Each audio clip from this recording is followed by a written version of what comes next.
Assalamualaikum warahmatullahi wabarakatuh. Alhamdulillahirabbil alamin wassalatu wassalamu ala israfi anbiya'i wal mursalin wa ala alihi washabihi ajma'in amma ba'du. Kali ini saya akan melanjutkan perihal kajian Islam tematik bulanan part 2 yang disampaikan oleh Ustadz Nur Ihsan Jundullah. Untuk selanjutnya silahkan ikuti video saya sampai tuntas. Terima kasih. Farafta fansad wa ila rabbika farfad. Alam nashrah laka sadrak. Bukankah telah kami lapangkan dadamu? Alam nashrah laka sadrak. Bukankah telah kami lapangkan dadamu? Apa artinya? Syarat nomor 1 adalah kelapangan dada, ketenteraman jiwa, ketenangan hati, ketenangan rasa. Yang pertama kali diserang, yang pertama kali kena, yang pertama kali akan ambruk, yang pertama kali akan runtuh saat kita diserang oleh permasalahan, problematika dan seterusnya, yang pertama kali adalah kejiwaan pasti, mentalitas. Sehingga Allah Subhanahu wa taala di ayat yang pertama memastikan alam nashrah laka sadrak. Bukankah telah kami lapangkan dada?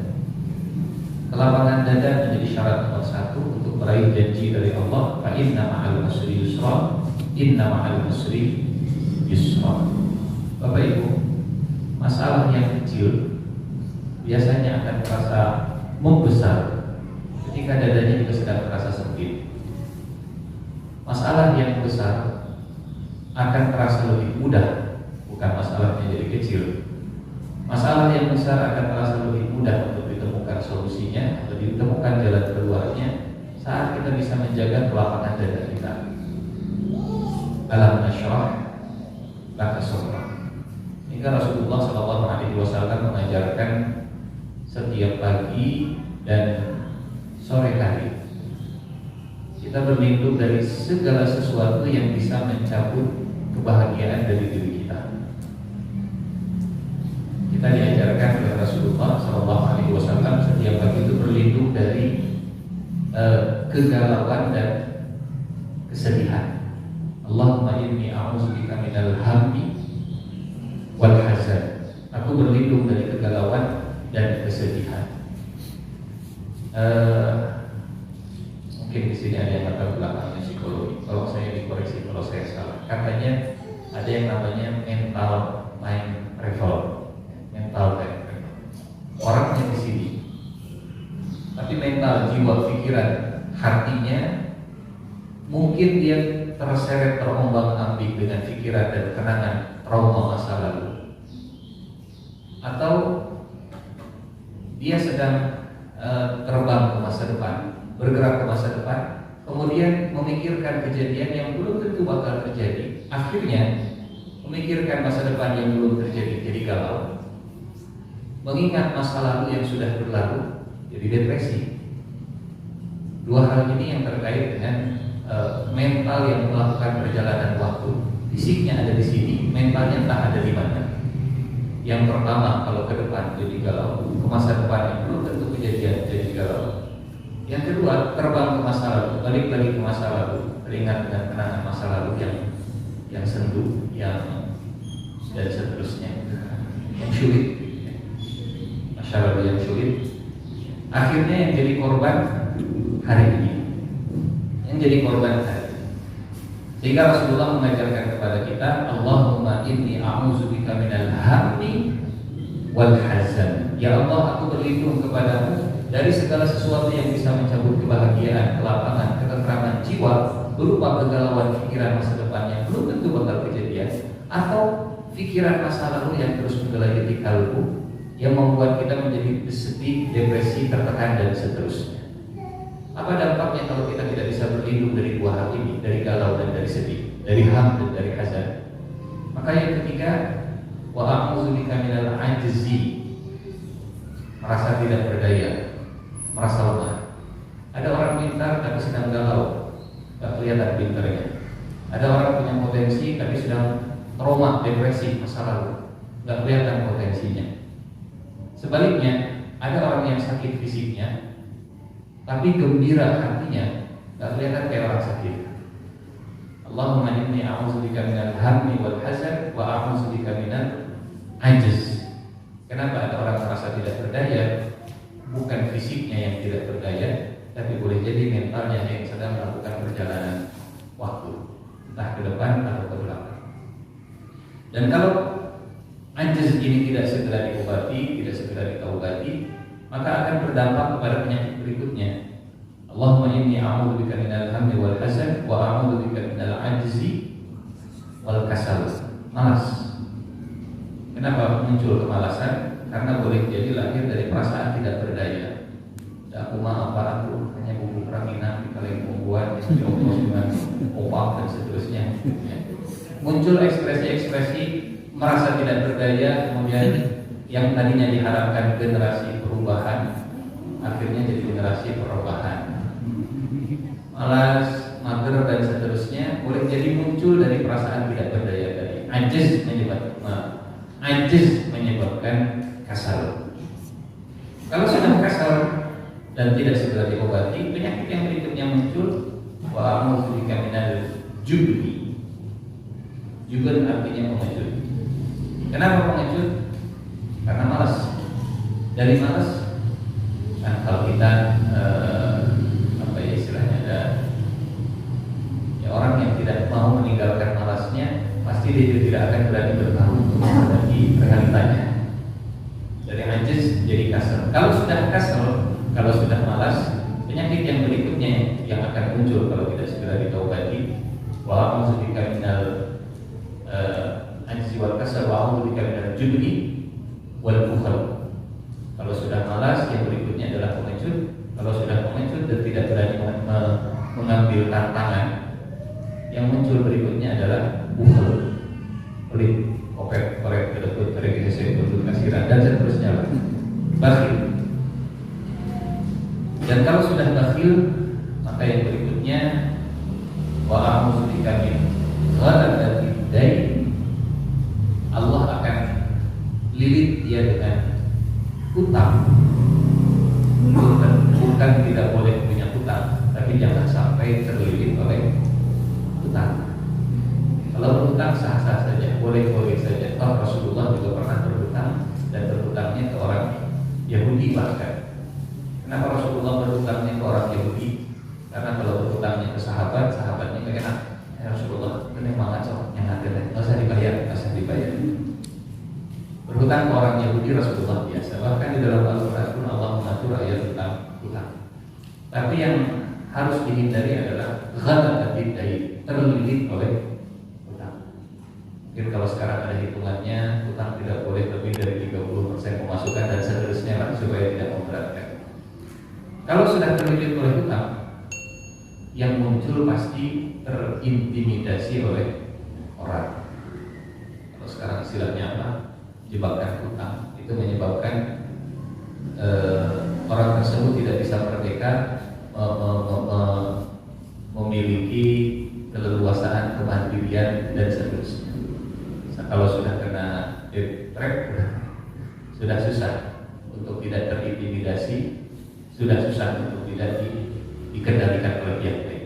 Dan kalau sudah diintimidasi oleh orang, nanti balik lagi ke awal, dia akan galau, dia akan sedih. Akhirnya jadi mata rantai yang tidak pernah terputus. Maka Allah Subhanahu wa Ta'ala dari awal nomor 1, fa inna ma'al usri yusra, inna ma'al usri yusra. Syarat nomor 1 adalah alam nashrah laka sadrak. Memastikan menjaga dada kita tetap lapang, hati kita tetap tenang, pikiran kita tetap seimbang, tetap stabil. Apa yang bisa kita lakukan? Tentu nomor 1, kita mohon kepada Allah agar dijauhkan dari semua hal yang bisa mencabut ketenangan hati, kegembiraan jiwa, kebahagiaan perasaan. Dan zikrullah termasuk bagian dari kelapangan dada kita. Alam nashrah laka sadrak. Ada yang mengumpamakan kelapangan dada dan respon terhadap masalah itu seperti kita masuk ke kamar mandi. Kita masuk ke kamar mandinya kecil, pas kamar mandinya dikunci, ternyata di kamar mandi ada tikus gede 2 lagi. Kitanya panik, tikusnya panik, kita teriak, tikus teriak, kita loncat, tikusnya juga loncat.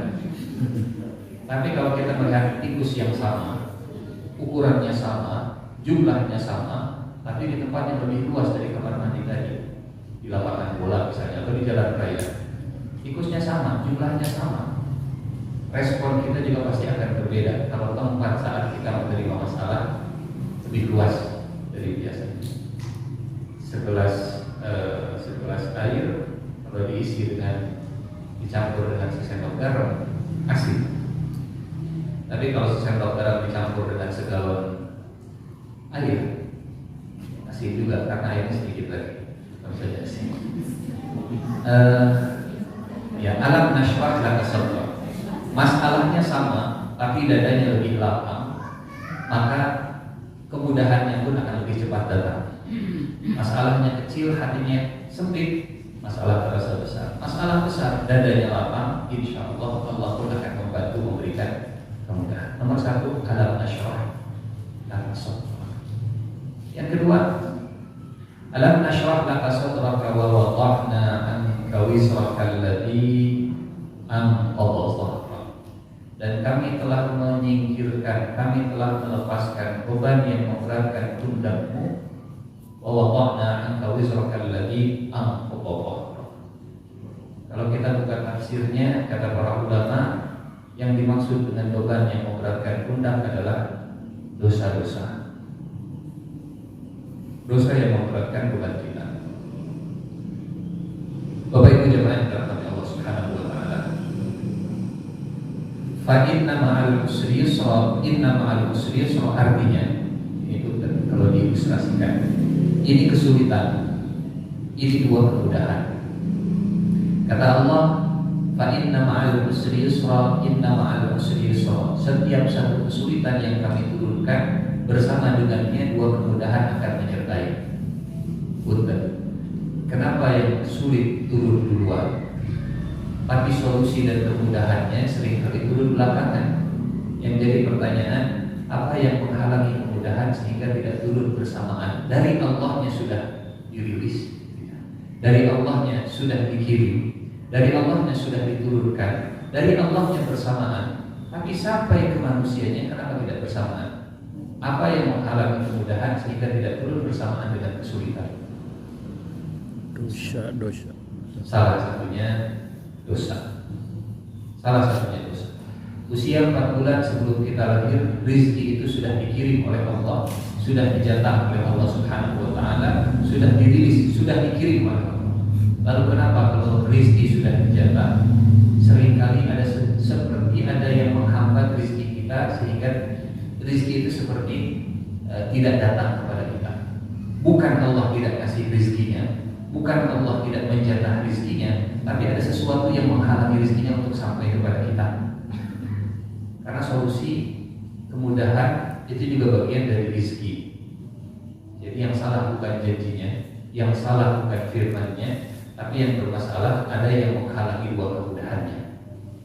Hingga kata Allah di ayat yang kedua dan ketiga tadi, wa wada'na anka wizraka alladhi anqadha dhahrak.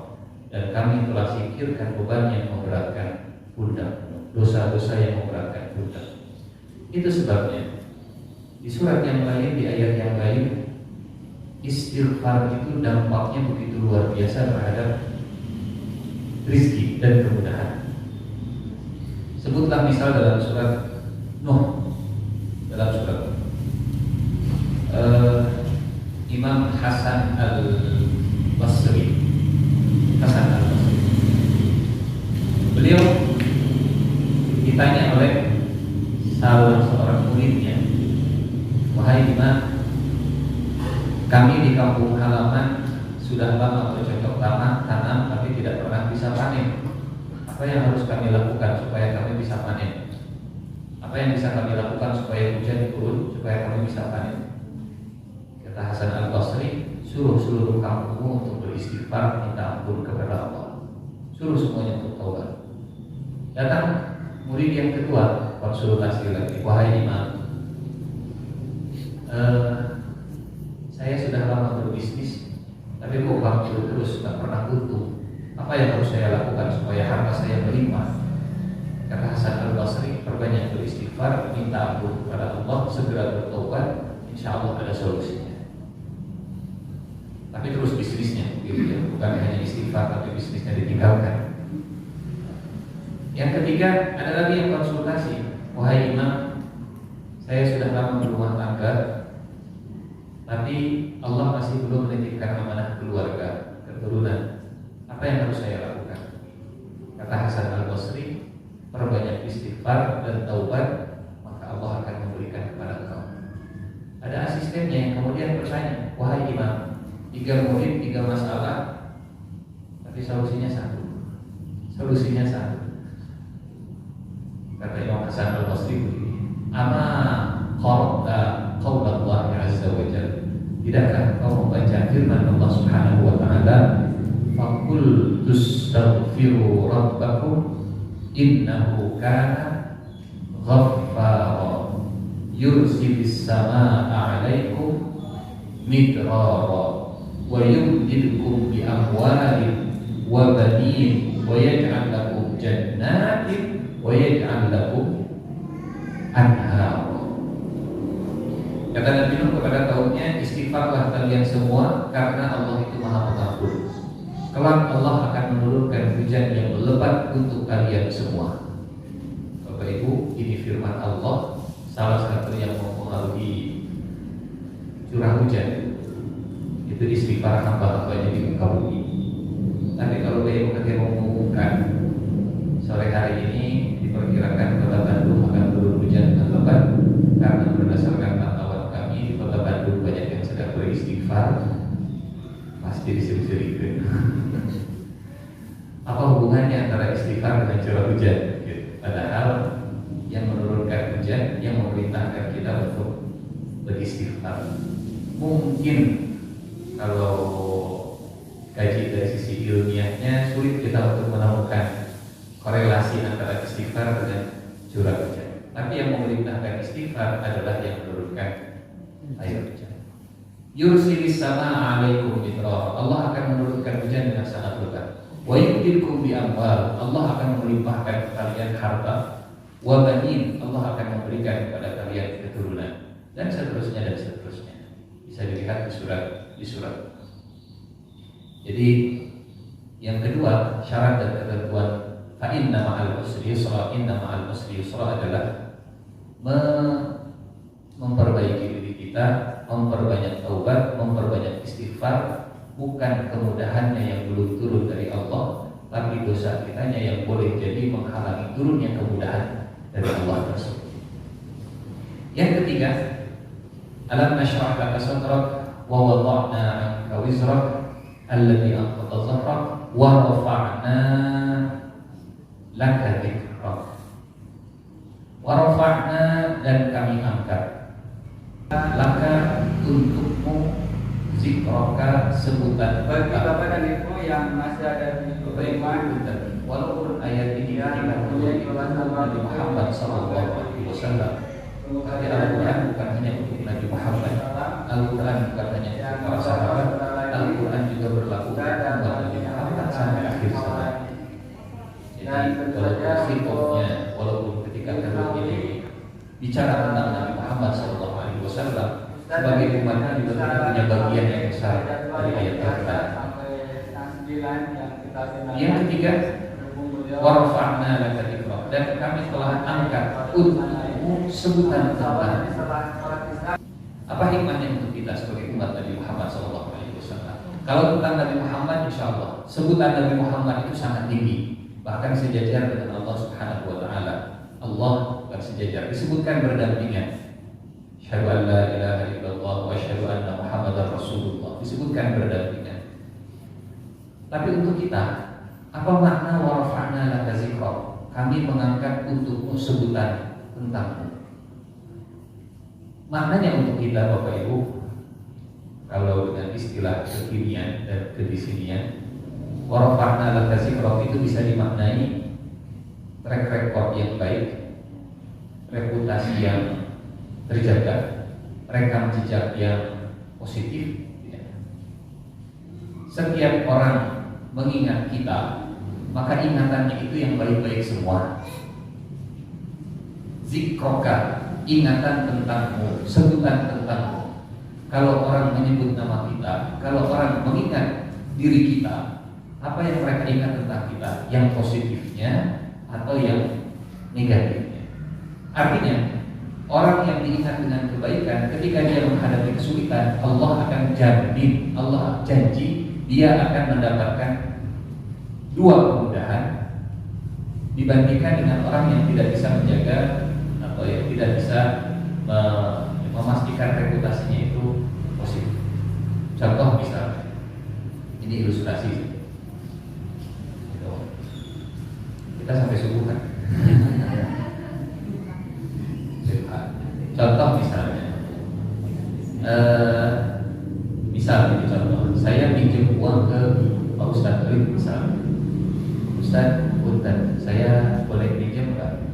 Saya lagi kepepet, barangkali Ustadz lagi ada uang dingin, uang yang disimpan di kulkas, atau disimpan di kulkas. Uang itu pada rambut Ustadz, sabaraka 10 juta.